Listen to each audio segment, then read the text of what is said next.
Wavey needs a walk, and I'm gonna check out this abandoned farmhouse back here. I'm gonna kind of make it quick because even though there's no signs that say no trespassing or anything, and it's definitely abandoned, it's around a bunch of farmland, and there's someone farming over there, and I'm just gonna take a look. If they come over and wonder what I'm doing, I'm just telling them I'm taking pictures of an old farmhouse, which is true. So let's check it out.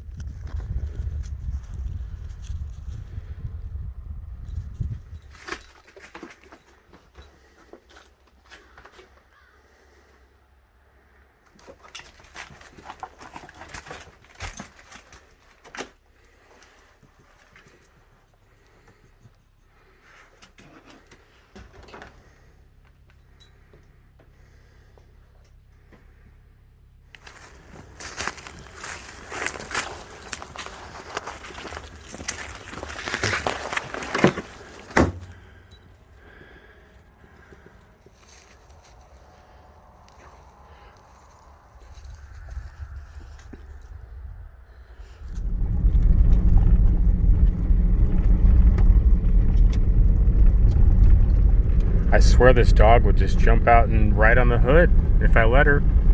She's just perched on the very tip of my knee, and she's hanging out there on the mirror. If we're going slow, I guess it's not a big deal.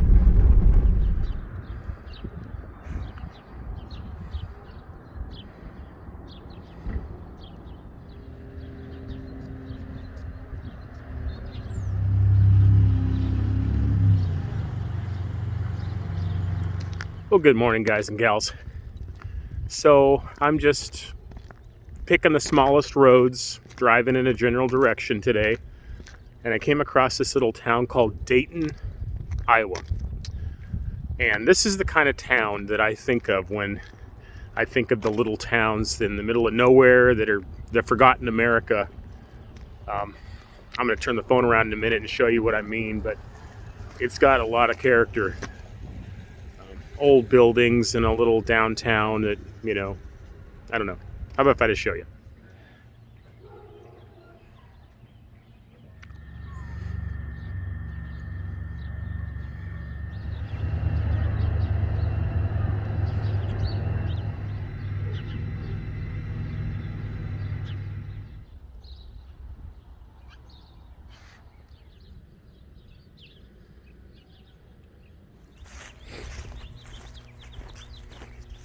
I popped into that little community grocery store and got some fixings to make a sandwich, and there was like 3 ladies in line in front of me, and they were all at least in their 70s, and they were just kind of gossiping back and forth, and you could tell it was like the social highlight of their Tuesday, just talking to each other. And I think one of them had a jar of molasses and some shrimp. I don't know, maybe she'll make something out of that.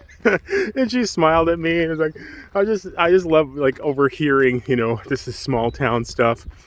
The woman in front of her was like, well, I went over to Daryl's house the other night. I can always count on him being a good dinner date as long as I bring dinner.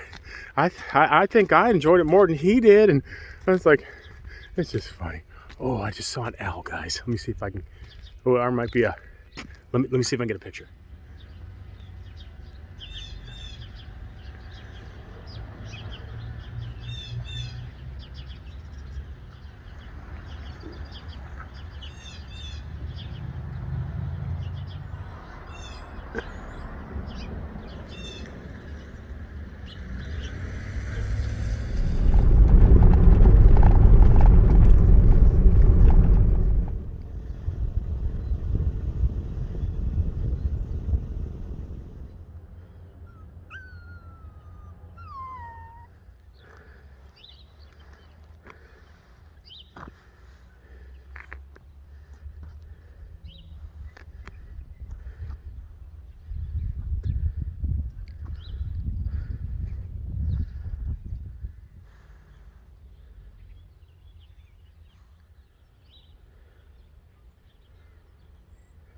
Taking a few minutes to walk around this little town called Harcourt, Iowa.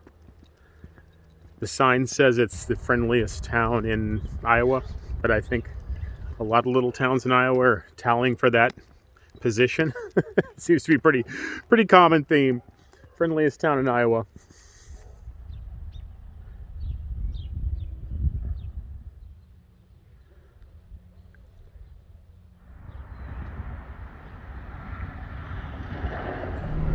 I don't know if you can see this, guys, but off in the distance is a water tower. And I'm just learning, like, when you're out here, especially on these really flat parts of rural Iowa and probably other states too, just look for the water tower. It always sticks up higher than anything else, and it's a guarantee that there's a little settlement around it. So I see that water tower off in the distance. Let's go see what town that is. Looks like that water tower belongs to the little town of Gowrie. Let's check it out.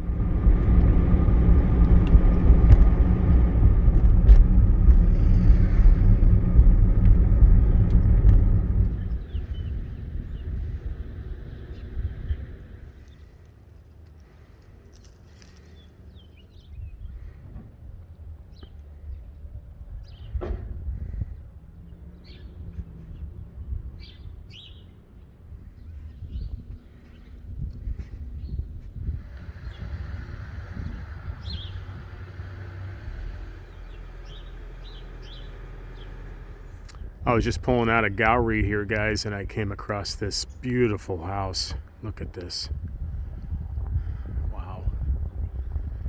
It's an estate.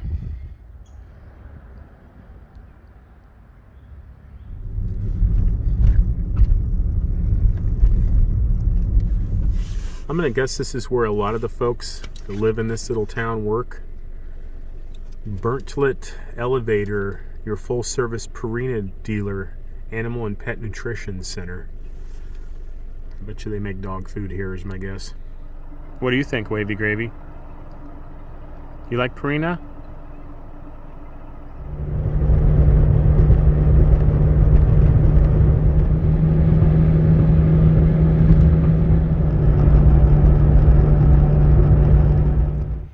This is called Loreville, I think is how you pronounce it. And this is the old downtown area. And I'm literally standing in the middle of the road.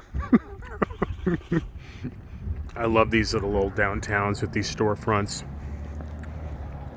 Even when they're abandoned, they're mostly abandoned like this. That's drywall. That's trucking. This is a bar and grill, which looks like it's actually open. Yeah, it is open. The shop, Beauty Shops and Sundries. And Pug's Pub, dining and cocktails. I see a mural. Let's go look at the mural, guys.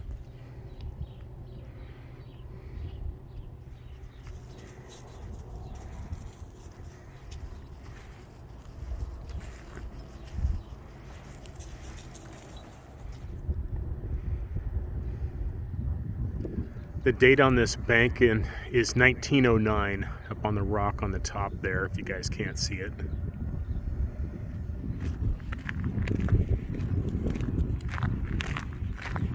Some thoughts that come to mind when I'm walking around almost deserted little towns like this is, well, one observation I have is just how old everybody is for the most part.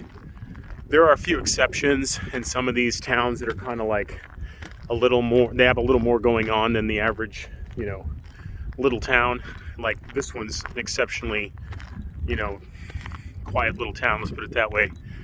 And I noticed there were kids and stuff in like Armstrong, Iowa, and I think I saw a few back in, was at Dayton.